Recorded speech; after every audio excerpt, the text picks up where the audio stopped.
invited guests and also all of the media partners that come to this event. And before we begin, I would like to explain once more why this event is very important and why the Savor Internet Lab has become more significant than ever. So ladies and gentlemen, in less than a month, Indonesia will undergo a pivotal political transition with the simultaneous 2024 elections. This event will underscore our nation's commitment to upholding democracy. As the internet and social media usage grows, there is a concerning rise in election-related misinformation, especially since over 65% of the voters is predominantly Generation Z and millennials, which I'm sure is also mostly all of us in this room today. And our generation relies heavily on social media as our primary information source. And this is why, ladies and gentlemen, to address this multifaceted challenge of misinformation, the Department of Politics and Social Science from CSIS, or Center for Strategic and International Studies, in partnership with Google Indonesia, has initiated Savor Internet Lab, or SAIL. SAIL aims to combat information disorder closer to the source proactively. SAIL primarily engage in research and mapping efforts to pinpoint misinformation origins and spread. Now, KISIP 2024 is themed Safeguarding Democracy, Multifaceted Response to Election Disinformation, just like the theme to our first session yesterday. And KISIP 2024 aims to foster a collaborative space where academics and social political observers can converge and deliberate, strategize against the looming challenges of election-related misinformation. And hopefully through this collective multi-stakeholder engagement, SAIL seeks to understand and address the complexities, needs, and challenges intrinsic to election disinformation.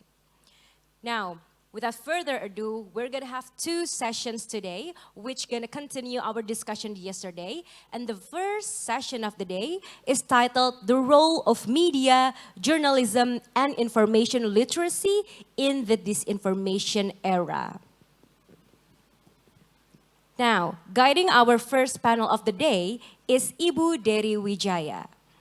Ibu Derry conducts research in natural language processing, or NLP, with a focus on machine learning, deep learning, and large language models. Ibu Derry has conducted research on analyzing bias and information within artificial intelligence, or AI models, and in public communication. Ibu Derry also has a postdoctoral degree from University of Pennsylvania and a PhD from Carnegie Mellon University. Now, before I invite Ibu Derry to the stage, I would like to once again remind the audience that there will be a Q&A session at the end of the discussion, if the time allows. So please raise your hand, and when the moderator calls upon you, please state your name, your affiliation, and keep your question short and straightforward. All right, who's ready for the first session of the day? Okay, I would like to invite Ibu Derry to the stage. Please welcome, the stage is yours. Thank you very much.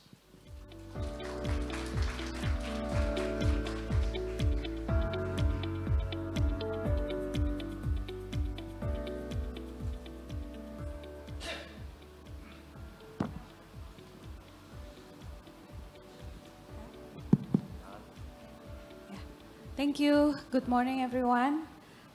It is my pleasure to welcome the panelists in this panel. The first panelist is Merlyna Lim.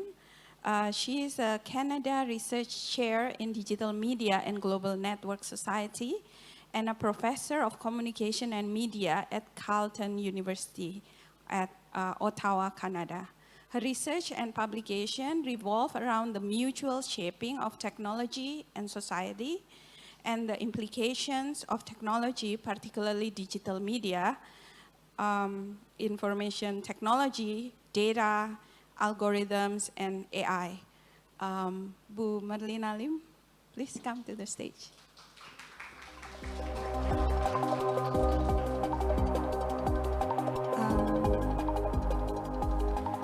Our second panelist is Ibu Karlina Idris.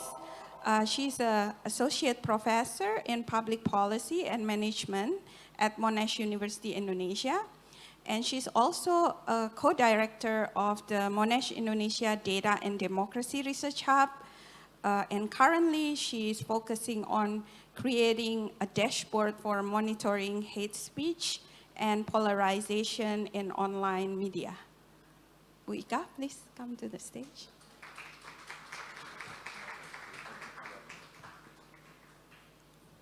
The next panelist is Gibraltar Muhammad.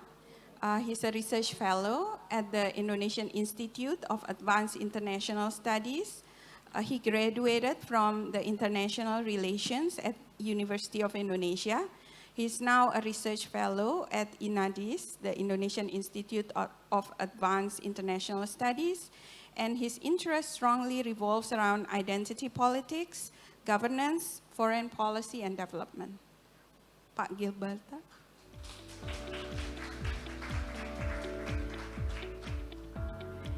And last but not least, Mickhael Rajagukguk is our fourth panelist here.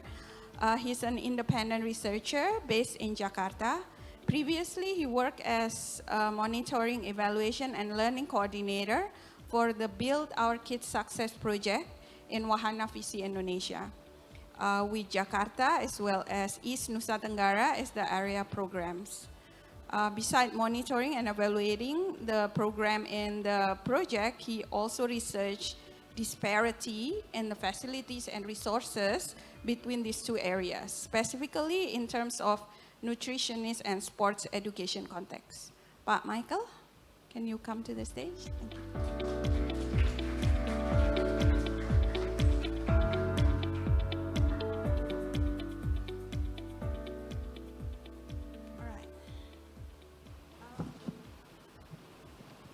So at this panel, we'll talk about the important topic, which is the role of media, journalism, and information literacy in the disinformation era. So for the first, to open this session, Bu Merlyna has a presentation that you want to share. Okay, thank you, Bu Derry. Actually, it's kind of like something blocking me, so I might as well. I cannot really read that. Anyway, I'll be standing, and good morning, selamat pagi, Wilujeng Enjing, buat Paguyuban Pasundan. I'm happy to be here, I'm glad to be here. Thank you for CSIS, Google, and thank you all. So, how do we engage with election in 2024? Do we have a dedicated schedule? Do we have a dedicated space and time, right? No, right? All of us, probably with the exception of some, engage politics in general and election by scrolling through our screen, probably sometime before work, sometimes you go to the bathroom, sometimes when you are like being antisocial while you are with your friend and yet you are looking, right? So we actually don't have dedicated time and space to consume politics. As politics interspace with food video, cute cat, drooling babies, right? BTS reels, this information comes insidiously, gently, persuasively, and effectively. So this is the dynamic that I would like to talk about. As you can imagine, hashtag is about the politics of algorithms, how algorithm and social media and hashtag actually influence politics and election in general. And handshake here is the politics of handshake. I use that term to kind of refer to a type of politics that is, of course, in this case of Indonesia, right, entrenched in certain kind of coalition, opportunistic networking, and it eventually fall into what I call binary politics. And here is, we have triangle affair, but I don't know who is the, it's not which one who love more. It's like quite actually complicated affair between social media, marketing culture, and electoral politics. So here is a ad spending on Meta platform that I captured in the last 3 months. As you could see here, actually, it's quite astounding amount of money being spent by candidates, Prabowo Subianto, Edwin Aksa. You see mostly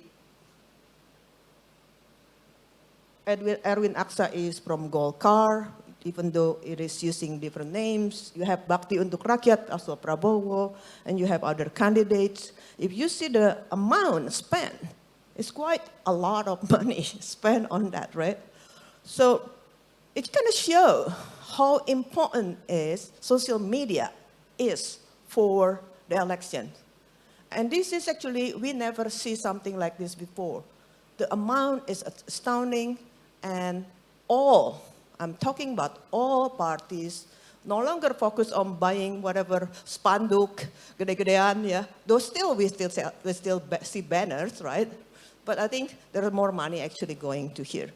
And it kind of show that social media advertising and social media in general has played very crucial roles in Indonesian political campaign. And so my paper trying to explore the intricate relationship. And I argue that we cannot simplify this, okay, there is social media and election, and there is causality.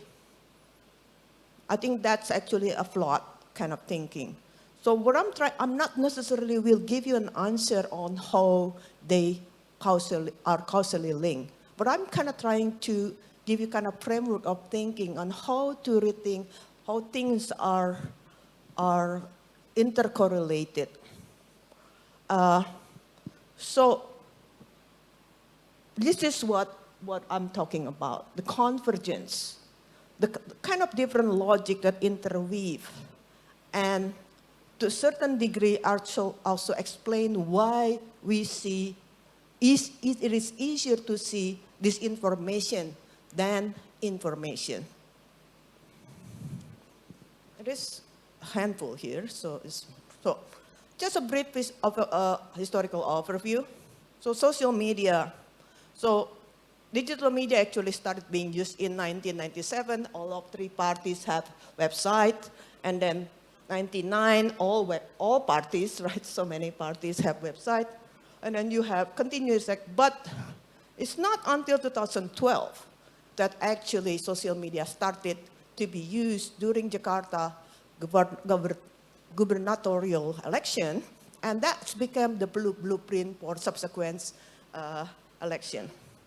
And 2014, of course, we all know the social media played a pivotal roles. And here we see candidates started using to building image, branding positively, right? And attacking negatively. And this trend continue, of course, it's heightened in 2017, Jakarta election, continued in 2019, looking ahead to today, next month, of course, kind of follow the established trajectory, focusing on personalization, emotional appeal, incorporating possibly, I think very soon, going to be some political slinging. And actually, if you see here, it's actually the intensification started in 2012, exactly coincide with the fact that mobile subscription actually suddenly went over 100%. Actually, there are more mobile phones than people. Well, even babies probably have mobile phone, right? Look at that, what, 127 out of per 100 in today, right, in 2023. And 60% of, or 165 million actually they are social media users. That's a lot of social media. That's a lot of scrolling every day, really. So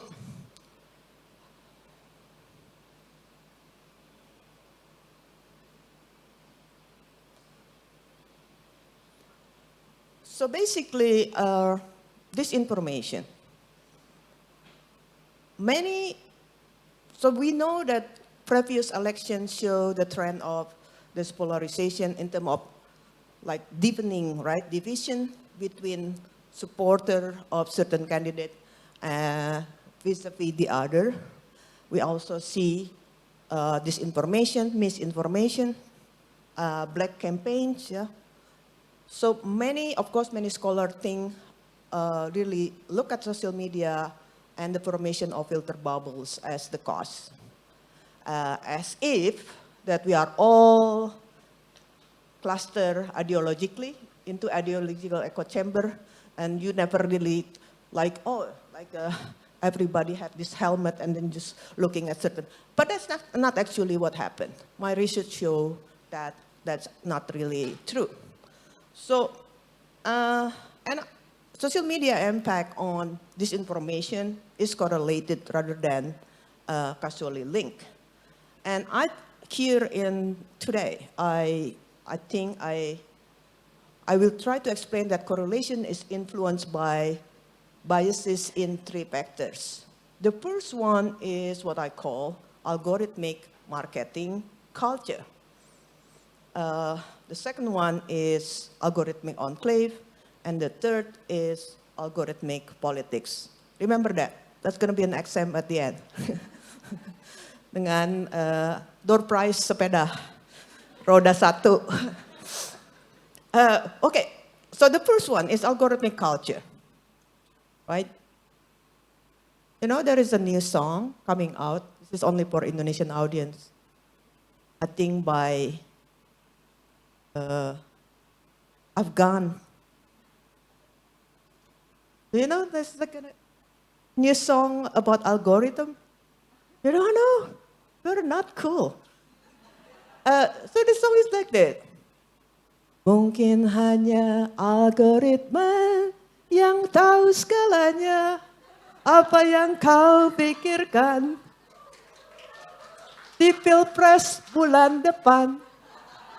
Okay, so it feels like algorithm knows what you think, right? But so it's actually, of course, algorithm believe in algorithmic culture, and social media actually become increasingly algorithmicized, mostly because, of course, to gather the increasing number of users. You cut me. Oh, okay. Just because I sing, you shouldn't cut off. Anyway, so, but also because social media really trying so hard to be more effective, but not for you, not for me either. Trying to be more effective for brands, or to make it more efficient to do targeted advertising. So algorithms keep on changing and keep on being revised to maximize the target, right? They want to try to target perfect buyer, basically.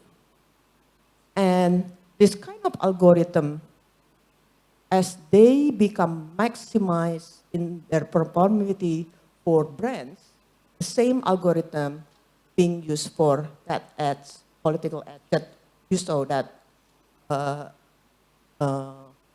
spending on ads. Kind of weird microphone, by the way. So while some argue that algorithm prioritize crowd wisdom, right? Which one is the hottest, which one is the most famous?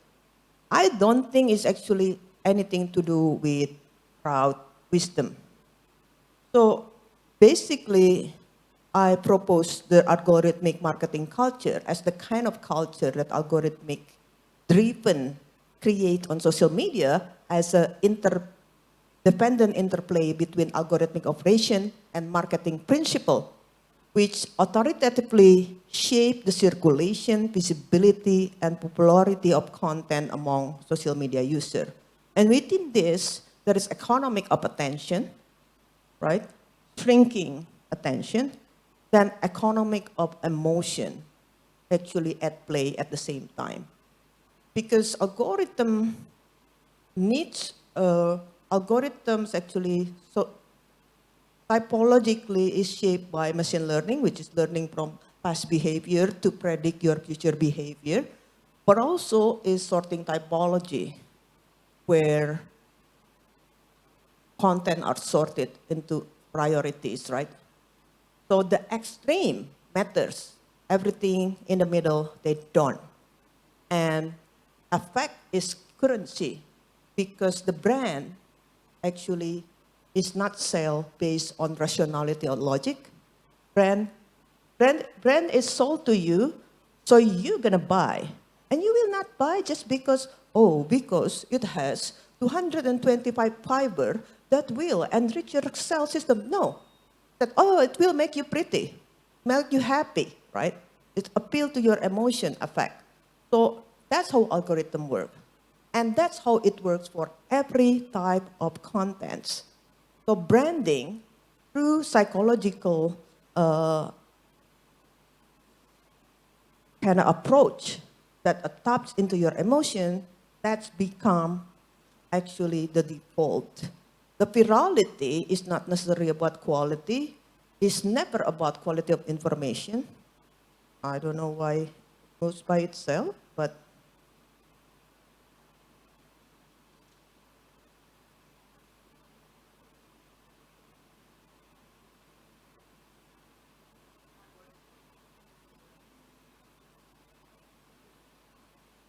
basically, I didn't do anything, so don't do anything.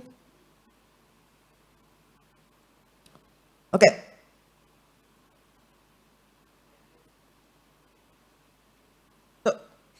So here it is, and when it is interpolated into politics, extreme effect become as a currency. Like I said, right, there is a priority ranking, there is a typology. So virality is definitely is about the game of extreme effects. You will not like some almost cute thing doesn't work, right? Almost funny doesn't work. But the most controversial one, the superlative one, right? So within this landscape, with the paradox of abundant volume, shrinking byte, and wide distributions, it also means that during the campaign, content on policy, socio-political agenda, everything that is boring, lacks virality, right? But the persona, which is appeal to your emotion, and evokes instant emotion, are more likely to be disseminated. We heard yesterday from Pak Stefanus Wijaya, right? It's a shrinking time in actually going to the next action when it comes to disinformation, because it appeals to your emotion. Then this information typically is not information. Information tap to your logic and knowledge. This information typically tap into your emotion. That's why actually this landscape is fertile for that. So, and also there is no choice for kind of like it, but I'm not sure about it. There is this, there is love. There is a very limited expression, which is kind of like work into polarizing the public, because there is no choice for you who is a kind of half-hearted, right? Probably all of you here, because you are all too critical, you don't come on social media because you are not so extreme. But that's not the end of it. So This is actually in the new slide, I titled this Algorithmic Enclave. But it doesn't mean that algorithm and social media have all absolute agency in actually determining how we consume politics or we engage with politics. Because what happened is, okay, there is algorithm, but there is us, user, keep on interacting, right? So what unravel within this is actually the result of interaction between us and the algorithm on daily basis and with each other, right? Whether we are kepo, I don't know what the English for that, kepo, like nosy, right? Wanted to know what our friend thinks, or some kind of like peer pressure or FOMO, fear of missing out, all those behavior, right? Which is pretty much actually kind of marketing culture because it's like, oh, someone wearing something, therefore I will, a friend of my friend thinks that if I wear that kind of shoes, then I would become, so this is the kind of logic actually operates on politics as well. And what happened is there is a formation of algorithmic enclave as you keep continually being shaped or collectively, individually by algorithm and collectively by the interaction, the circulation of effect between user within that landscape. And we eventually, this is from 2014, right? Up to now, we are drifting into what I call algorithmic enclave, which is the recursive arena where individuals shaped by constant interaction with algorithm engage with each other, then unite based on perceived shared identity online, usually not because we know what we are, but we know whom we don't like. So it is a very different kind of shaping because it's very hard to know what is the consensus, right? There is no deliberation per se. So people actually typically are clustered politically because who is the enemy.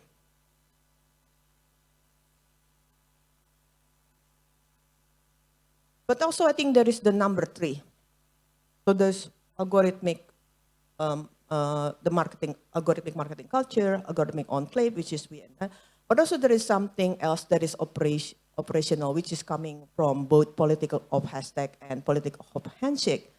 It's the fact that politics itself, political communication has moved from propaganda type to marketing type. This is the kind of like old political campaigner do, right? Consultant. Actually now become like that. No longer, this is still going on, right? But we shift into branding, personalization, intimate relationship, and political communication has become political marketing, which in a way actually fits algorithmic marketing culture and focusing on data segmentation and targeting. And here we have witnessed what I call algorithmic politics, namely politics that revolve around algorithmic manipulation of issue, primarily aimed at dominating media sphere and influence public opinion. This includes political practices that exploit existing algorithm biases to manipulate public. Also, the manipulation of algorithm to influence citizen choices in politics. And there are three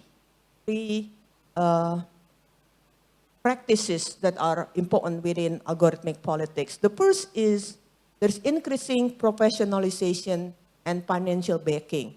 And actually I was surprised when I look at that data, that some parties that were poor in 2019,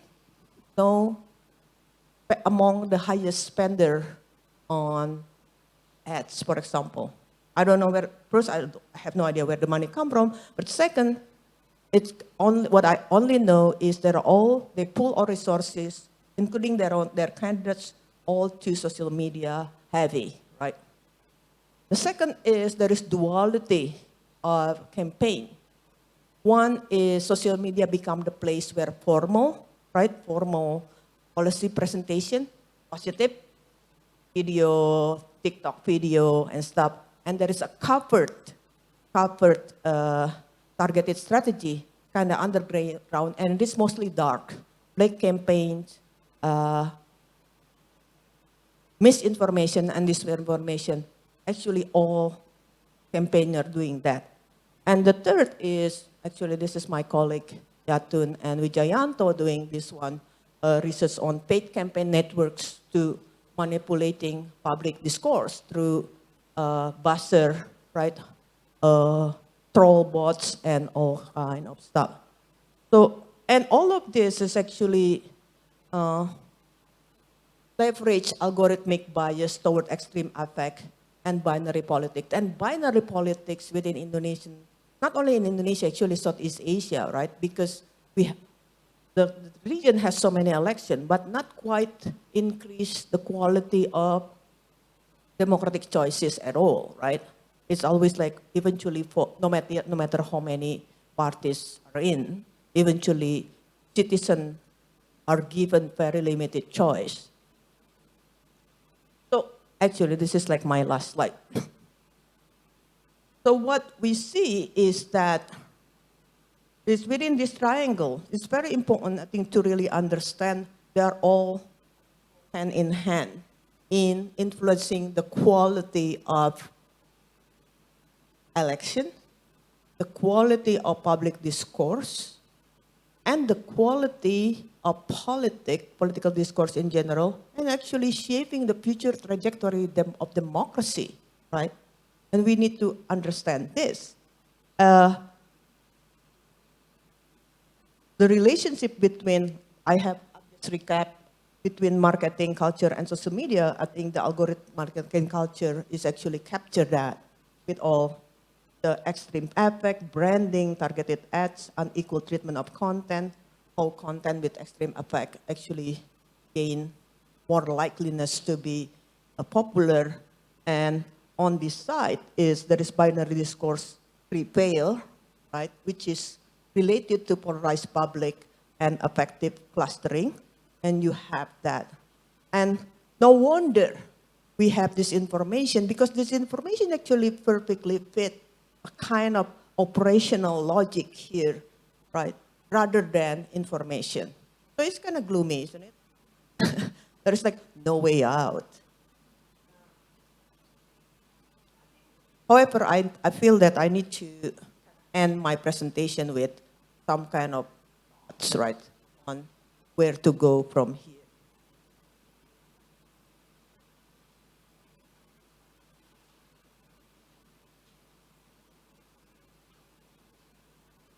So there is no easy way out, and there is no certain solution to this, because I think what we see, there are like multi-player involved in this.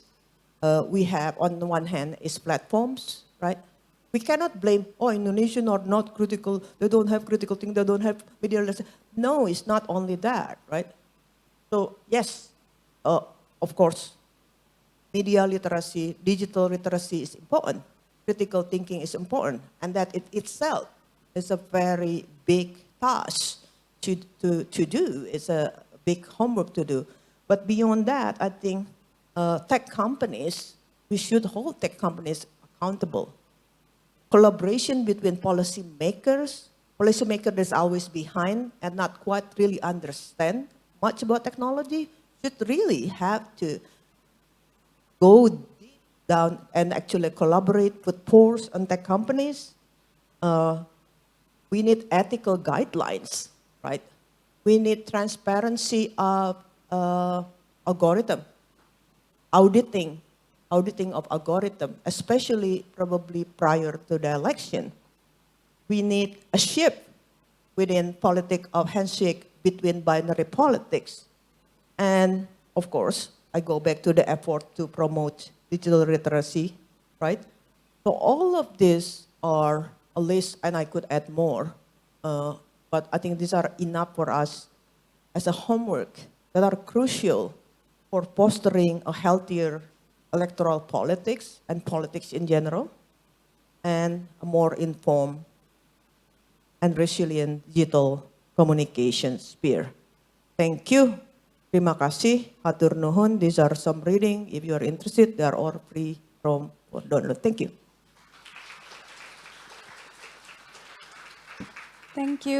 Thank you, Bu Merlyna, for the wonderful talk. I guess we can all agree that there is no easy fix to misinformation. In fact, I think last year in July, there was a study that has shown that changing the algorithm itself has very little impact on political polarization. So it's really like a complex mixture between algorithm and then policy making, as well as to ourselves as well, like critical thinking and information literacy. So on to the next panelist, Bu Ika. And for the other panelists, can we keep to the time, which is like 10 minutes, so we can have some questions at the end? Yeah. That's all right. Yeah, it's 15. All right.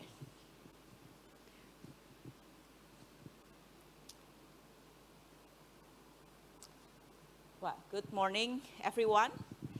So this is unusual conference panel, yeah.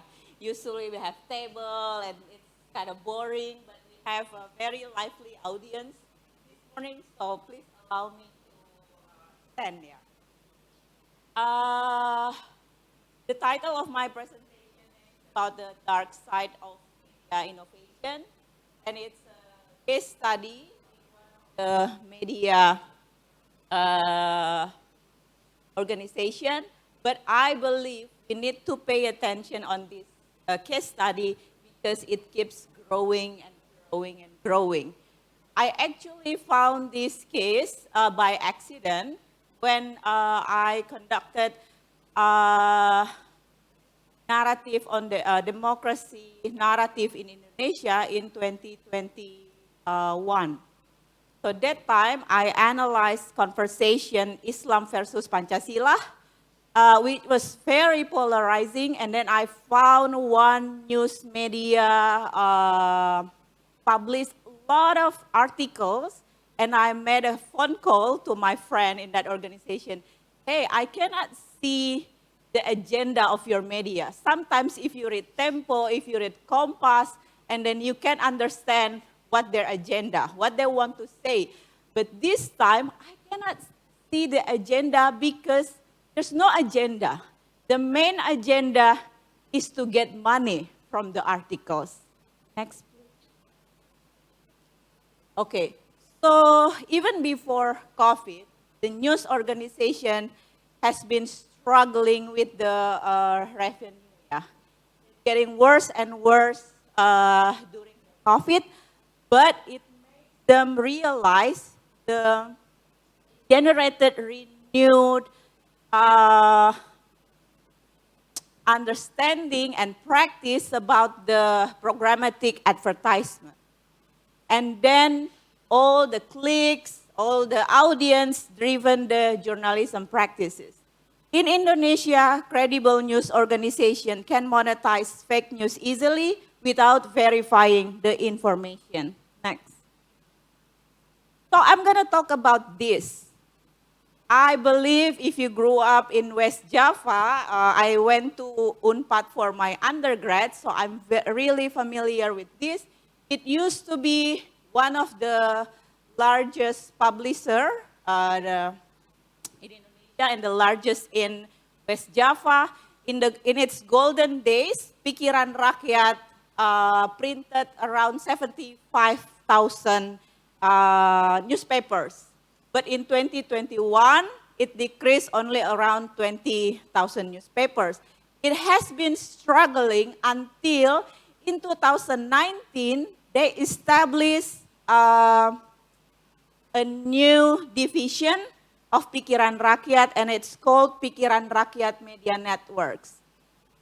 This network established by Agus Sulistriono, who worked before in the Kompas Gramedia publisher, and now he is establishing his own pro-media network that he claimed has around 11,000 independent online media with 24,000 content creators. So if today we talk about social media buzzers, we talk about propagandists from outside the country, we really need to pay attention to these content creators. So what is content creator incubators? Yeah. What about this business model? Content creator incubators, they claim that we incubate small online media and then we support their web, server, maintenance, production process, marketing, and help them with the programmatic advertisement.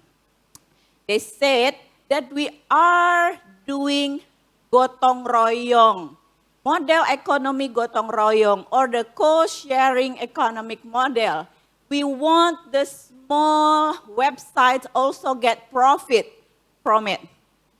So we call this a revenue-generated mechanism. So, but what actually they've been doing? Yeah. Next slide. Okay. So the incubator business model is characterized by its revenue generation mechanism. It revolves around hosting many small websites, and then they give target to each website. Each website, if you have 3 people, and then you can join the networks, and then they will give you a name that sounds legit, and then can confuse readers. So if we go to them and then go to them and then said, oh, I want to establish tanahabang.pikiranrakyat.com. And then we have already become part of the networks. And then they will give you a target to produce or to publish 100 articles each day. So if you are new and then you have only 3 people, you have to meet the target so you will get the revenue from the programmatic advertisement. Most of the acquisition, so we talked to 3 content creator incubators and we talked to 2 journalists, and then one of them in Sulawesi said, we were really struggling during the COVID in November 2021. The local news, no one read it. We cannot make profit from the local news. So we joined the network. But you know what? There's no money involved. It's only gentleman agreement. They don't get anything. They just become part of the network and then the part of the incubators. And then they get target. They get target and then can achieve your target, then you will get money. Money from where? Money from the advertisement. Because they are following Google business model that will reward websites if you produce articles. If you get more clicks, then you'll get money. After that, they also sell illusion to Gen Z that you can get jutaan penghasilan. You can get millions of income by joining the incubators. And then they sell this story. There's one content creators get 160 million in 1 month. And then 400 articles. If you divide it into 20 working days, he wrote 20 articles per day. How come? I bet if you are in a university student, you are struggling in writing 2 articles per day. But she wrote 20 articles per day. Why? Because they are allowed to recycle articles from other websites within the network. They can see what has been published. They can recycle until 50%. then they can republish it. In one training, they even told that your competitor is not other media. Your competitor is not Kompas, it's not Tempo, but other member of the networks. Why? Because Kompas, Tempo, they verified their news. They verified their articles. And verifying needs time, needs money, and needs resources. They are allowed to not verify anything. They are allowed to use sources from social media, to use tweets in the articles. And if you think about social media buzzer, they both can benefit from each other. Social media influencer just put something on Twitter, and then later on, content creators will catch and then write it, and then recycle another content, and then publish it. Why? They can only get money if they wrote article. One of the informant in this that I got interview said, we got no BPJS Kesehatan. We don't get basic salary. So he used to manage local website for local news, and he said like, this is modern slavery. I know that time writing local news don't give us money, we don't profit, we are struggling, but I paid for my workers BPJS Kesehatan. This network, if you get sick, don't get money. You cannot get sick. One of the content creators that I interviewed said, I have to prepare evergreen contents. You know, contents about, prayers, contents about weathers, and I have even prepared contents about a student assignment. If it's Ujian Nasional season, they will write about it.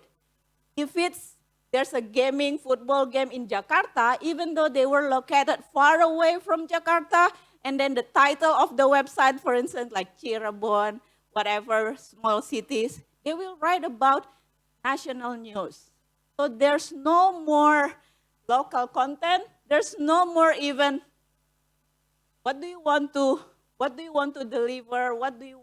There's no agenda in here. Next. So let me go back again to the Islam versus Pancasila conversation. It's very interesting because during the analysis, we collected data from Facebook page, Facebook group, and Instagram, but then the page that posts the most is Pikiran Rakyat Media Network. But when I look into the articles, I cannot really see. You can see Puan in here, Bangga. You can see here PKS. Used to be if you go to one news article and then you can easily spot, this is what they want to tell us. This is who they support. This is the policy that they want to bring.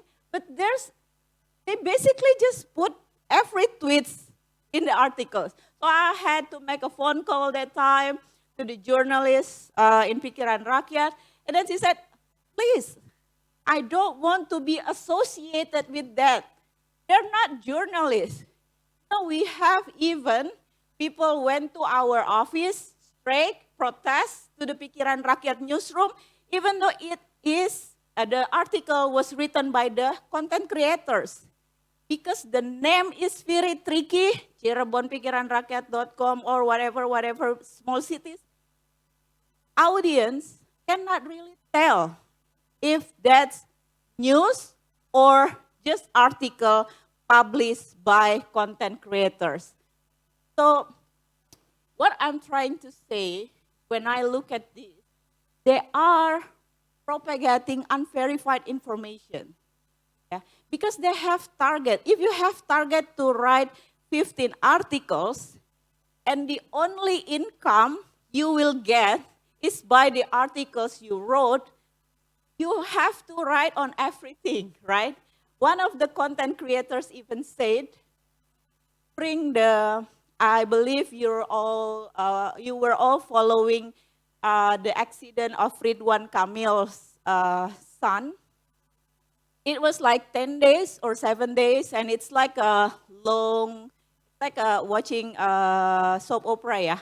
Because of the drama, they're still looking at it. And then you know what? Those days, one of the content creators told me, I made money the most in one of those days. But I stopped because I know I'm exploiting someone's sadness. Because the articles that like makin gak jelas.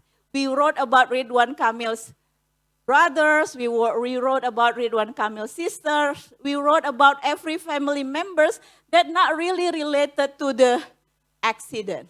So she stopped, and then she said, stop, because she just said like, I don't think it's ethical to write about someone's sadness and then get money from it. So based on my interview, there's a shifting of journalism practices into algorithm-driven journalism. And I didn't get interview with the Pikiran Rakyat management, but I believe they are trying to differentiating between the journalism product and the content creators product. But now they have more content creators, and I think the unethical practices from this model need to be reviewed. Yeah. Yes. Ika, can you wrap up? Okay. So last, I know that the industry, media industry, grapple with the struggling with the revenue, but I think it's time for us to introspection and regulate, or maybe renew commitment for these content creators or this business model that rely heavily on advertisement. Thank you, Mbak. Thank you, Micah. So I guess now it seems like based on the first two talks, it's all about the money. It's the marketing, right? And I think the next talk will also be focusing on media as well as social media, and how disinformation is selected to increase popularity. Pak Gibraltar, thank you.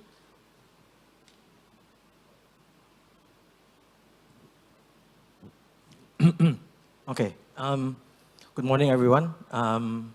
It's an honor to be here alongside this amazing panelists, because I believe I'm the youngest one here, because I've just graduated last year from International Relations, Universitas Indonesia.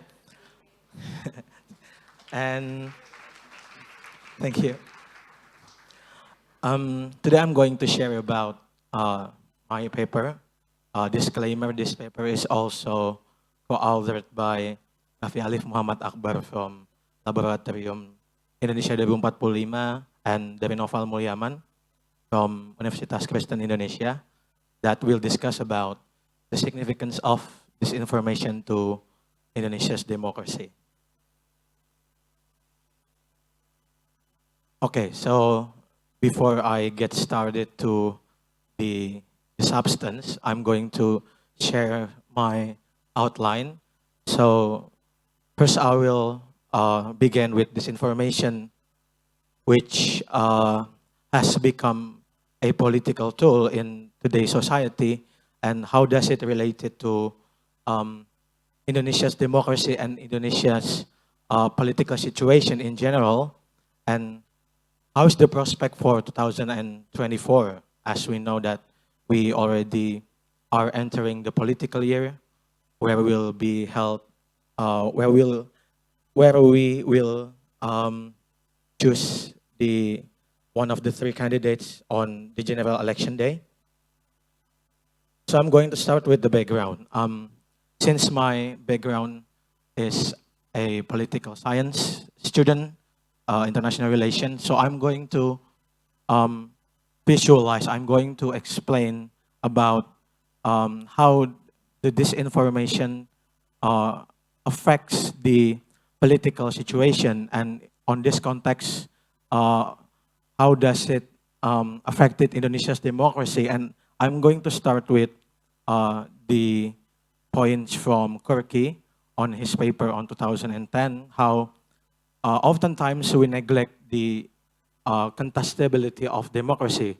What he means by contestability is sometimes we see democracy as, you know, as an ideal form of the government, as an perfect form of government, which lead to you know, the romanticized of liberal democratic order. But in context of Indonesia, for example, to what extent our democracy works? I mean, of course, we believe that we can say our country is democratic country, but to what extent we really give the platform for, you know, freedom of expression, equal participation for the minorities, etc., etc. And the second point, which I think is the most important point, is the context of digital age, which bring this information, is not something that, of course, is inevitable when people started to use social media, when people started to express their opinion in social media, both on mass and social media, of course. But in terms of electoral politics, this information has proven to be effective, has proven to be potential to be influencing public opinion, because, of course, it's in electoral politics, what does it take is, you know, massive support and massive voices from the majority, and therefore this information has been used as a public opinion generator. So this is something that actually we have learned from panelists from yesterday, of course. And why does it call disinformation? When misinformation is something that can be perceived as, you know, inevitable consequences, where there is sort of false information circulated in public space, but this information is something that is deliberately done, something that is done to, you know, in terms of political, electoral politics, because what I've already said, we need massive support from the majority of the people. This information has been used as a tool to raise skepticism towards the mainstream institution and accepted orthodoxies. And we can also see the use of disinformation both by state and non-state actor. For example, what we've already seen from US cases, Donald Trump, Boris Johnson from Brexit. So I can say that both elites and people somehow are affected by this disinformation, not only affected by, but also using it for their advantage. So this is what I've already said earlier. Perhaps we are already familiar with the term of fake news, for example, hoax in Indonesia, and therefore understanding this tactics is essential to addressing the impact of disinformation, especially in terms of Indonesia's democracy. So these three momentums, I can say, these are three pivotal momentums of Indonesia's politics, because when we try to somehow correlate it with the use of disinformation, I think these three cases really resembles the use of disinformation and how does the disinformation were really useful for political advantage. And when we somehow, to some extent, I think we just take it for granted. I mean, the use of disinformation as, inevitable consequences of freedom of expression, etc. But what we are trying to emphasize here is, turns out the minority groups is the most vulnerable, the most attacked entity in our political situations today by this use of disinformation. And I think I don't have to elaborate more on these three momentums because the limited of time. I think I just going to the next pages. And this is the nexus of disinformation and Indonesia's political situation. I mean, when New Order, I think we can agree that we didn't have that sort of freedom of expression, mass media freedom, but when the bloom of democracy and mass media took place in 2000s, we could finally see, the use of mass media at the time as not only as, the source of political information, but also as the source of political campaign. And it even getting more significant in 2010s, where the rise of social media. Of course, we are already familiar with, for example, the use of hashtag I stand on the right side, coblos kumisnya, dan lain-lain, and etc. And I think what I'm trying to emphasize here is we can already see that the use of social media can also be positive in terms of using it in a political way. But when there is, the new context, and also there is this new challenges of the post-truth era, the identity politics situation that, somehow made this information really dangerous. What I mean by dangerous is especially for the minority groups. This is what I'm trying to emphasize here. This is the research from Hudson et al. In 2020, where nationality and religion becomes the two most important aspects for the people finally judge the candidates. And this is something that really we have to look at carefully, because there is this, the revival of identity-based politics. And what I'm trying to explain here in a more concrete way is, this is the research from Albert Ghani, where he researched about the most tweeted hate speeches on Twitter post-general election in 2019. And what we have seen here, there is a lot of disinformation, misinformation. The bigger the word appears, the bigger the number it was appeared on Twitter. And yeah, we can see that all of these things, most of them are false information, right?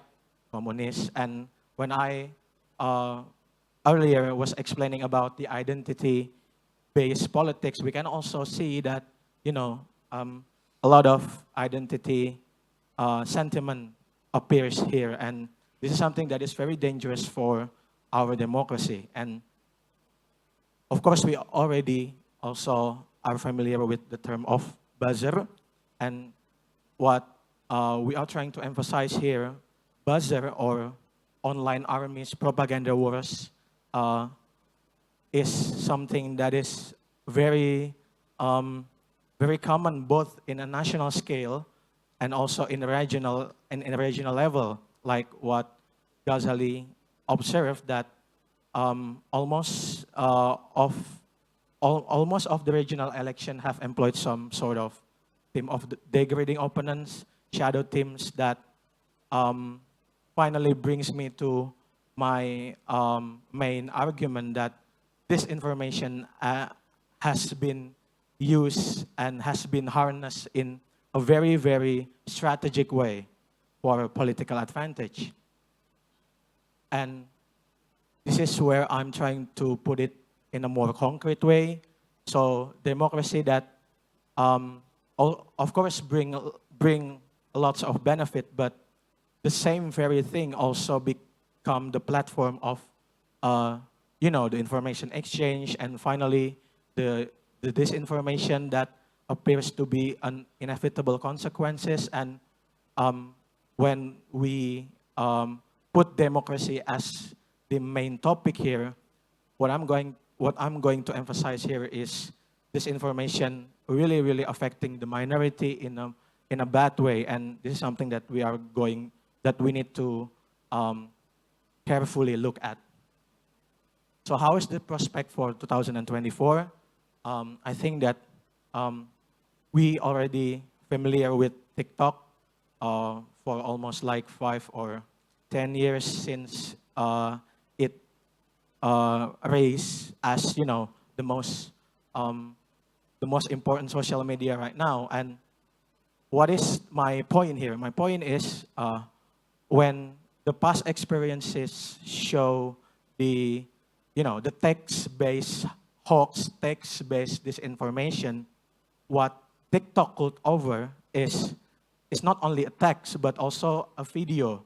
And when I try to put it in a more contemporary way, the use of AI, for example, could worsen the situation, because the hoax, the disinformation could appear as real as it can be, because when someone put a cut of some videos and made it as if they are a new videos, when there is this fake face, and that sort of artificial intelligence stuff make the disinformation even more sophisticated. And the young voters, as most of the panelists has already pointed out, that we are the majority of the voters, but sometimes the expectation that comes from society that we should be more moderated, we should be more critical, it can be something that turn into the opposite. For example, what Nurianti Jali has already pointed out yesterday, what happened in Malaysia, the use of TikTok as ethno-religious disinformation platform. And this sort of things, I think, also can be very, very related to what Indonesia's already facing, especially when it comes to political year like 2024. So here is my conclusion. Of course, we can agree that the ongoing democracy has brought a lot of significant changes. What I'm going to emphasize here, the public opinion space that has, become the very essential aspect for our democracy, which that is something that we didn't have before back then on the older regime era. But the very situation is also something that is need to be managed, I think, in the context of the use of disinformation, because what I'm trying to emphasize and what will be my main argument is because the disinformation is not affecting us in an equal way, but I think it is more badly affects the minorities. That is something that we need to look at. And the recommendations, of course, what I've already learned also from the discussion on these 2 days is digital literacy education, and the support of any efforts of hoax busting, the research, for example, and discussion like this. But also what I'm going to propose here is the very active engagement of the related stakeholders, the KPU, Bawaslu, Kominfo, to maintain this, the use of this information, because what we have already experienced at the very least on those three pivotal momentums that I've already explained is not something good, right? It's not something that we want to do that again on 2024, and that is something that really, really need a lot of consideration. So I think that is all from me. Critics and questions are welcome. Thank you very much. Thank you, Pak Gibraltar. I guess like disinformation has relationship to hate speech, and that's why it's important for us to think of ways we can mitigate the impact of disinformation. And the last panelist will talk more about like the role of media itself in this election.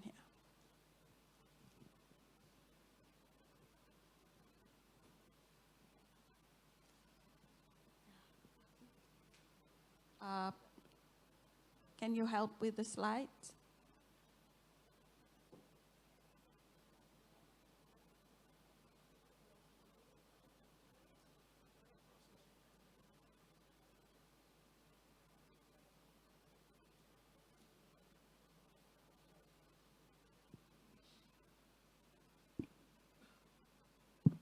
Okay, good morning, ladies and gentlemen.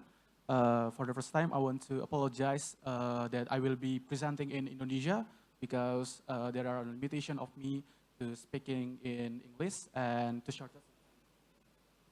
Am I allowed, Mrs. Derry? Yeah, I guess it's okay. Okay, today I want to present my presentations about entitled Examining the Independence of News Products from Media Owners with Political Backgrounds.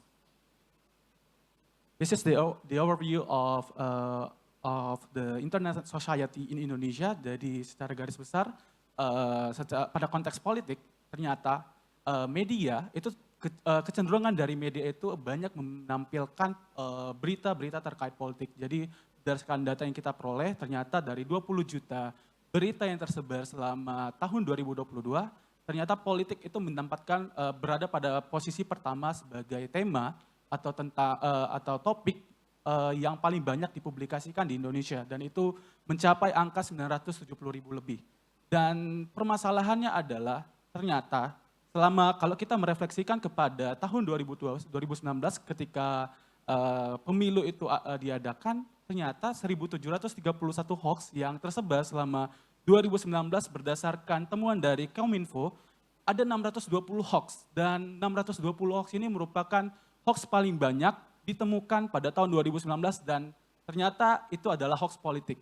Jadi kalau kita merefleksikannya dari tahun 2019 dan temuan 2022 kepada tahun 2024 ketika kita melaksanakan pemilu, itu akan ada kecenderungan di mana media akan banyak mempublikasikan terkait politik, tapi juga di satu sisi akan ada banyak penyebaran hoax terkait politik itu sendiri. Dan permasalahan yang terbesar adalah ketika kita bisa lihat bahwasanya dari temuan riset kolaboratif antara CSIS Indonesia dan juga Google Indonesia, menemukan bahwasanya 42,3% masyarakat Indonesia itu masih mempercayai yang namanya misinformasi dan masih bisa terjebak di dalamnya. Dan apabila kita merefleksikan hal tersebut, kita bisa, ini menjadi salah satu kekhawatiran, jadi salah satu dilema bagi kita bahwasanya akan ada kecenderungan di mana masyarakat bisa terjebak dalam hoax atau misinformasi atau salah menanggapi satu informasi. Lantas bagaimana overview dari media online kita secara khusus di Indonesia dalam mengcoverage politik news tadi ini. Jadi kalau kita mengacu kepada Reuters Institute Digital News Report pada tahun 2022, di situ ternyata ada 16 media yang paling banyak digunakan oleh masyarakat Indonesia. Dan ternyata 5 diantaranya itu terafiliasi dengan politisi atau orang-orang pemilik media dengan latar belakang politik, seperti itu. Dan hal ini menjadi salah satu permasalahan ya, selain hoax tadi, di mana akan ada potensi-potensi para politisi atau para pemilik media berlatar belakangkan politisi itu bisa menyebarkan yang namanya ideologi mereka. Mereka bisa menyebarkan interest mereka terkait politik atau something like that, dan itu bisa berpotensi kepada masyarakat yang tidak well educated terhadap politik. Sebagai pengantar singkat tadi, saya akan coba menjabarkan sedikit terkait research method yang kita gunakan. Jadi spesifik dari penjabaran sebelumnya, dalam artikel ini, dalam riset ini kita akan menganalisis 3 media online. Jadi salah satu itu merepresentasikan dari salah satu calon presiden, dan kita spesifik hanya mencari atau hanya menganalisis pemberitaan terkait calon presiden, satu calon presiden saja, dan itu hanya pada rentang September 2023. Data collection kita menggunakan secara kuantitatif dengan pendekatan dengan menggunakan metode analisis isi kuantitatif, dan kita menemukan ada 998 news article yang tersebar dari 3 media ini. Pertama metrotvnews.com, tv1news.com, dan occasion.com. Lalu kemudian secara singkat kita kemudian melakukan coding. Jadi saya berperan sebagai coders bersama co-author saya, Yovita Sabarina Setepu, dan kita melakukan analisis intercorrelation dan kita menemukan bahwasanya dari hasil temuan kita itu dapat dikategorikan sebagai reliable dan mungkin tidak saya cantumkan di proceeding ataupun di PowerPoint. Lalu apa yang hendak kita analisis dari pemberitaan tersebut? Jadi kita akan menganalisis pertama adalah bunyian dari masing-masing capres pada berita tersebut. Lalu kemudian yang kedua adalah tone yang ditampilkan baik dari headline ataupun dari konten berita yang disampaikan atau yang dipublikasikan dari media tersebut. Lalu kemudian kita mau melihat bagaimana apakah ada peran atau mungkin ada publikasi yang mencantumkan para pemilik media dalam pemberitaan tersebut. Dan berikut hasilnya. Oke, jadi dari hasil yang kita peroleh dari 998 artikel yang kita analisis secara manual, kita menemukan bahwasanya di metrotvnews.com ada 205 artikel, lalu kemudian di tv1news.com ada 319 artikel, dan kemudian di occasion.com ada 474 artikel. Dan kalau kita melihat kepada metrotvnews.com, kita bisa lihat bahwasanya persentase publikasi Anies itu ada di angka 60-an%. Lalu kemudian di tv1news.com, hal yang menarik adalah TV1 itu milik Bakri, dan Bakri itu berlatar belakangkan Golkar sebagai Ketua Dewan Pembina Golkar. Namun dari temuan kita ternyata Anies Baswedan itu memiliki persentase paling banyak dipublikasikan, yakni 40,6%, dan Prabowo itu menjadi paling sedikit bahkan dibandingkan dengan Ganjar Pranowo. Dan mungkin akan saya jelaskan mengapa hal itu terjadi demikian. Lalu kemudian di occasion.com kita bisa lihat bahwasanya 90% pemberitaan terkait Ganjar itu sangat besar, bahkan mengalahkan Anies Baswedan dan juga Prabowo Subianto. Dan pada tabel sebelah ini kita bisa lihat bahwasannya itu ada beberapa artikel yang dipublikasikan secara netral. Ya, netral itu dimaksud adalah ada dalam satu artikel itu ada 2-3 calon presiden dalam satu pemberitaan. Oke, kemudian saya akan lanjut kepada hasil dari news coverage tadi. Yang saya sampaikan bahwasanya ada tone yang kita coba analisis, dan ternyata dari tone tadi, metrotvnews.com itu mempublikasikan Anies Baswedan, dan kita bisa lihat bahwasanya tone positif dari Anies Baswedan, baik pada konteks headline maupun pada konteks konten, itu ternyata lebih banyak positifnya dan mencapai angka 85,6% di konteks headline, dan juga pada konteks konten itu ada 90%. Dan kita bisa lihat apabila kita menilik ke belakang pada pada saat ketika Anies Baswedan itu menjabat sebagai gubernur DKI Jakarta, saya mengutip salah satu berita dari medcom.id pada bulan Februari 2021, di situ dikatakan bahwasannya Anies dinilai gubernur paling buruk. Nah, apabila kita menilik kepada bulan September 2023, kita bisa lihat bahwasanya ada kejomplangan seperti itu, ada independensi yang pada akhirnya dipengaruhi dari pandangan politik tadi. Bagaimana akhirnya pemilik media yang tadinya mungkin menjelekkan, tapi pada akhirnya memberikan tone positif karena ada interest terhadap salah satu pasangan calon. Dan ini kita bisa lihat pada temuan ini. Lanjut. Pada konteks Anies, pada konteks tv1news.com kita bisa lihat bahwasanya Anies Baswedan mendapatkan pemberitaan yang paling banyak, begitu juga dengan Ganjar.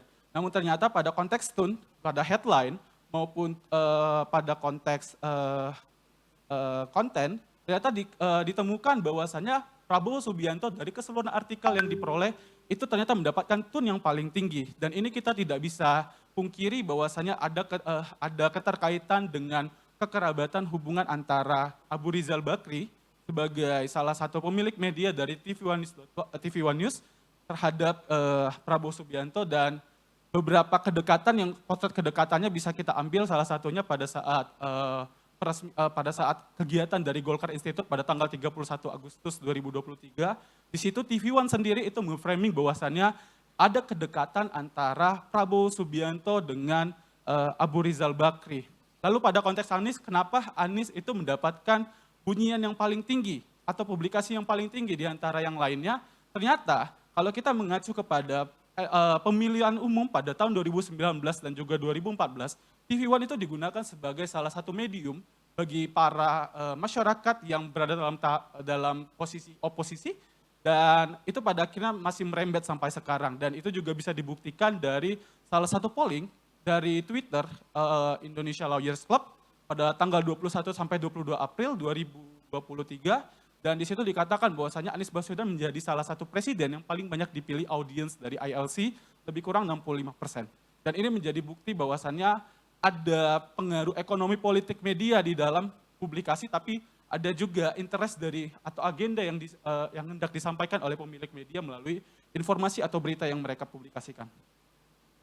Selanjutnya adalah okezone.com. Kita bisa lihat bahwasanya tadi 90% artikel pemberitaan yang disampaikan atau yang dipublikasikan melalui okezone.com, ternyata di Ganjar Pranowo itu hampir 90% itu berada pada tone positif dan tidak ada tone negatif sama sekali. Dan apabila Bapak Ibu membaca artikel yang dipublikasikan pada bulan September tahun 2023, itu Bapak Ibu bisa melihat hampir sama dengan temuannya Mbak Ika Idris, kemudian temuannya juga Mbak Andi Ilmi, bahwasannya ya kecenderungannya adalah bagaimana publikasi terkait figur dari Ganjar Pranowo ini supaya terlihat lebih bagus seperti itu. Akan ada clickbait yang ditemukan, akan ada banyak narasi-narasi yang mungkin terkesan positif tapi lebih ke celebritical, seperti mengacu kepada Ganjar itu ganteng, lalu kemudian Ganjar paling berprestasi, pendidikan Ganjar selama S1 sampai S2, dan hal-hal yang mungkin tidak ada esensi atau tidak ada mengandung unsur edukasi di dalamnya, namun itu sangat banyak dipublikasikan kepada masyarakat atau audiens dari okezone.com. Dan itu menjadi salah satu permasalahan bagaimana harusnya media itu menjadi sarana untuk mengedukasi, tapi kita tidak mendapatkannya. Selanjutnya, kita bisa lihat bahwasannya di sini ada beberapa artikel, ada sejumlah artikel dari keseluruhan itu, ternyata okezone.com itu menempatkan atau mempublikasikan tokoh-tokoh di balik politik, di balik media yang berafiliasi dengan politik, dan lebih kurang ada 86 artikel di okezone.com, lalu kemudian diikuti dengan Metro TV News ada 10, lalu kemudian tvonnews.com ada 1, dan Bapak Ibu bisa melihat beberapa judul-judul yang menyerempet kepada para pemilik media. Lalu kemudian diskusi yang hendak saya coba sampaikan adalah bagaimana apabila kita mengacu kepada riset atau kepada definisi hoax atau misinformasi menurut Janeto dan rekan-rekan pada tahun 2019 dikatakan bahwasannya salah satu tipe informasi atau berita yang berpotensi mengandung misinformasi adalah informasi yang hanya informasi yang bias atau hanya memandang satu sisi saja. Jadi tidak ada balancing di dalamnya, dan itu kita temukan di 3 artikel media yang kita analisis. Dan kemudian ada clickbait seperti yang tadi saya sampaikan, bahwasanya itu juga tergolong kepada hoax berdasarkan dari definisi yang disampaikan oleh Janeto. Dan secara garis besar konglomerasi media pada akhirnya khususnya kepada media yang terafiliasi dengan para politisi, itu pada akhirnya hanya menciptakan kepentingannya sendiri, hanya menciptakan atau mempublikasikan informasi berdasarkan kepentingannya mereka sendiri tanpa mencerdaskan masyarakat. Pada akhirnya elemen jurnalisme terkhusus kepada mengedukasi masyarakat sebagai watchdog kepada pemerintah dan lain sebagainya itu tidak tersalurkan dengan baik, tidak terimplementasi dengan baik berdasarkan media-media tadi. Dan hanya ada kepentingan politik di dalamnya. Dan pada akhirnya apabila ini secara garis kita pertahankan secara garis besar, secara jangka panjang, itu ya, seperti memenjarakan independensi dari si para jurnalis tadi. Pada akhirnya ya jurnalis akan menganggap bahwasanya ini adalah bagian dari pekerjaan dan tidak bisa dielakkan. Dan itu akan menjadi salah satu permasalahan besar ketika kita ingin mencerdaskan masyarakat, ingin memberikan edukasi kepada masyarakat, tapi kita tidak bisa memberi ruang tersebut karena ada pemenjaraan independensi.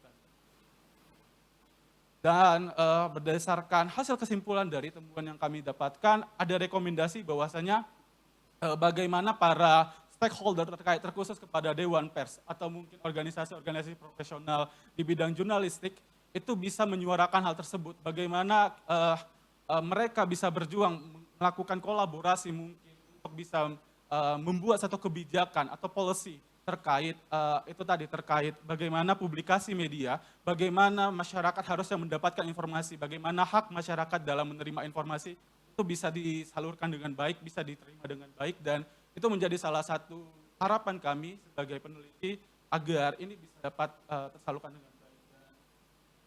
Mungkin itu saja. Terima kasih banyak dan mohon maaf apabila ada kesalahan. Selamat pagi. Terima kasih Pak Mickhael.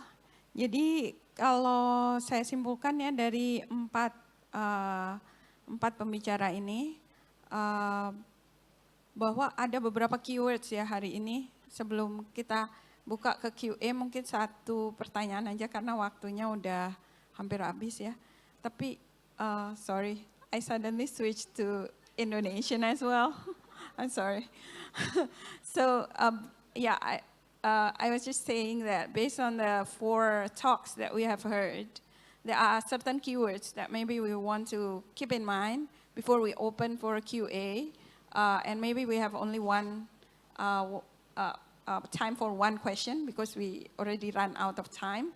But the keywords I've been hearing from the talks are like disinformation, okay, ideology, political strategy, right? These are the goods, the things that people are selling us, right? And then they they exploit some weaknesses that we have in terms of emotion, also identity, because we tend to identify, right, with certain candidates or certain political parties, and therefore we are willing to allow for certain half-truth, certain misinformation to be shared, right? And in fact, we even support sometimes by sharing, right? Because we identify with them, because they appeal to our emotion. So that's our weakness. And then the tools are the algorithms in social media, as well as the media themselves. There are tools like the last talk. There are tools to push certain ideology or agenda, right? Because we cannot totally separate them from the money. Finally, at the end, the marketing, the money, right, the goal. So how do we, I guess, try and make ourselves be a better customer? That I think should be the question, right? Like, how can we separate ourselves from the content? Like, be a stranger to ourselves, being able to take ourselves out of our identity box and look at things more critically, and be able to see whether something is a disinformation or not. But however, in everything we do, we are always transactional, like what you can give me, right, in return of what I can give you. But in terms of politics, it seems no. We sometimes give our undying devotion. Votes. Votes is our currency. I think we should start thinking more critically, especially in terms of this election. You know, so that's my thought out of the conclusion I have. And now we have time for one question. Okay, we have 2 people. Okay, or 3. Maybe the one at the back is really trying to. I think he's very enthusiastic. Maybe we can have one more after. Okay. Hello everyone, my name is Nahar. I'm from Public Policy and Management, Universitas Gadjah Mada. First of all, I do agree that this kind of profit-driven journalism is not only disrupting our social media, but at the end of the day, I think this is what the reality, what kind of social media really works. That is, social media is not exactly what we think. Like everyone have the same opportunities and so on and so on. And it is really depends on what kind of good literacy that we have, formal education, and I guess social economics class. If maybe 20 years ago, Noam Chomsky wrote the book Manufacturing Consent that criticized the mass media, I think this is in today's context, I argue that this is how manufacturing consent really works. However, this market-driven journalism can be separated by the economic system. And I think we could not just blame the actors that how the media incubators is really evil and so on. But nonetheless, I think that this is how ideology really works nowadays. So the question is, what's next? Because I think that this neoliberalism economy doesn't seem to really work, and public policy can handle this truth. I think that's my question. Okay, so what's next, I guess, given the mess that we are in right now? The question. I guess it's to all the panelists. I'll just answer it short, hopefully. So I've been advocating these issues to the press council, Indonesia Press Council, when I saw a lot of Russia propaganda published by content creators and media without verifying the information. But you know, they said that time, that's how the media business works. And I was quite, not shocked, but I was disappointed, yeah. But I think right now, it's important for the digital platform to look at their policies, because if we look at the case, it's the whole, it's ecosystem. So it's, all the actors play their parts. And then, of course, we cannot just blame one actors, but I want to emphasize the exploitation also leads into disinformation. When they exploit the digital labors, it also leads to disinformation. And then, yeah, let's the media play the role according to this panel, but of course, press councils, policymakers, and platforms should also play their role. Thank you.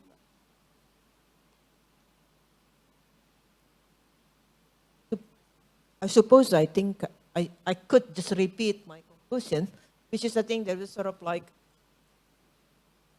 it is a complex issue, right? And we are already too deep into this.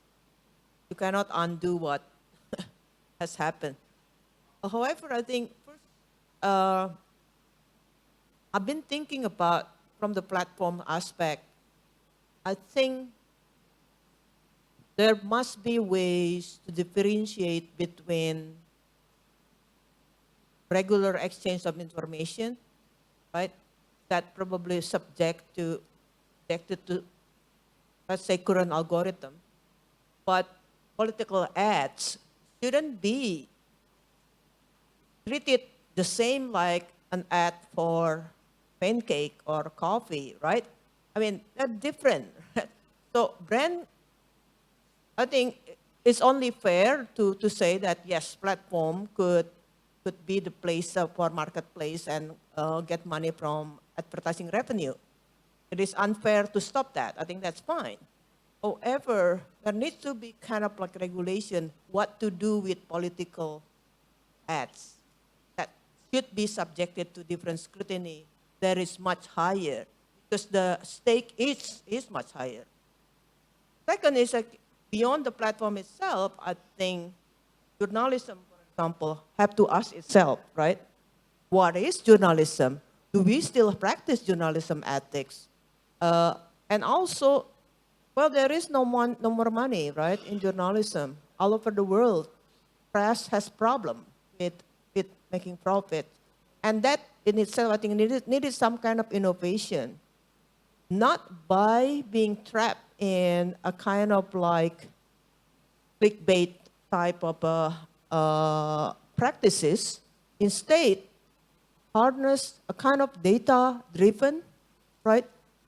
AI-driven, that is wrong, not what, not by, you know, too uncritically and to not just to maximize profit, but also to, there is a way to harness technology to increase the quality of journalism, or at least revive what journalism means in 2024 onward. And I have more things, but I don't want to take more time. I think I would just give my fellow panelists. Yes. Okay. That's really tough question to be answered because the question is what's next, right? I think what is next and it's not what's next, but it's what has been happening in Indonesia is, you know, the demise of democracy. It is something that has been explained by political scientists a lot of times when, you know, the other day I attended CSIS, not conference, it's CSIS seminar when I heard this thought from Marcus Metzner, a political scientist from Australia, when he said that our standard for democracy has become very low when, you know, when all of things happen. For example, like UU ITE, the law of ITE, was granted by the government. I think what's already happening is there is this systematical demise of democracy, and what we need to do, I think, is, you know, raising the awareness of how does democracy benefits us.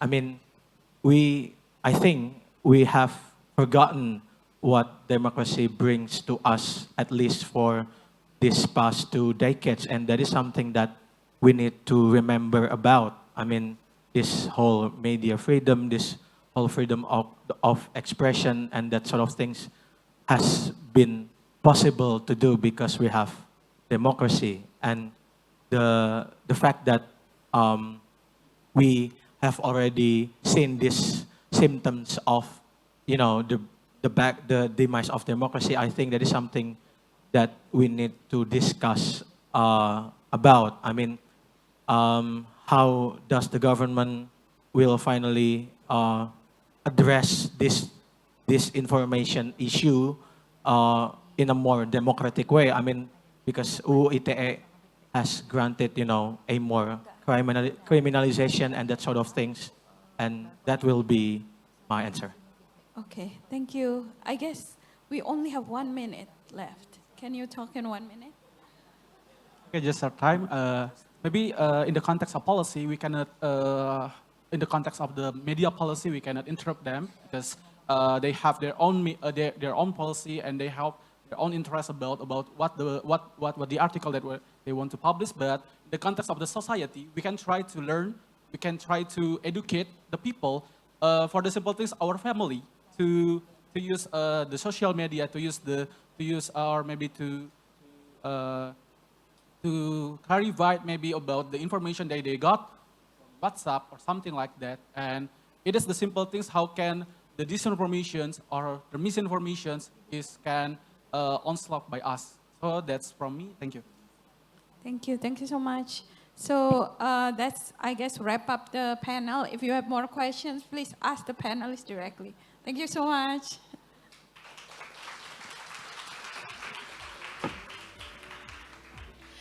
Okay, thank you very much, Miss Derry, and all of the amazing speakers for the very insightful session. I would like to kindly request all of the speakers and moderator to stand in the center, and we're gonna take a quick group picture.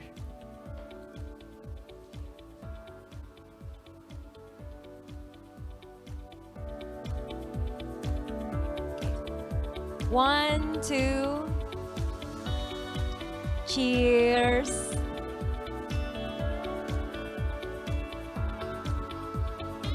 Okay, thank you very much, everyone. Please kindly take your seat again, and we will continue the next agenda.